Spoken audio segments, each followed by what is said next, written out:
राज संस्थालाई धेरै मान्छेले धेरै तरिकाले इन्टरप्रेट गरे। म चाहिँ राज संस्थालाई राष्ट्रिय अनुशासनका रूपमा परिभाषित गर्न चाहन्छु। राष्ट्रिय अनुशासनका लागि एउटा असाध्यै सशक्त संस्था हो जस्तो मलाई लाग्छ।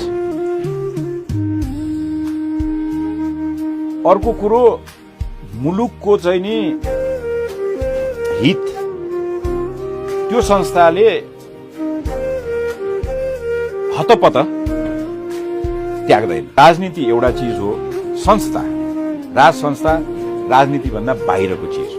यदि अब राज संस्थाको बहस नै आज हाम्रो डिस्कसनको टपिक भइसकेपछि यसमा चबाइरहनु जरुरी छ जस्तो मलाई लाग्दैन। मलाई चाहिँ नि व्यक्तिगत रूपमा, म पोलिटिकल अब्जर्भरका रूपमा मैले धेरै चिज देखेको छु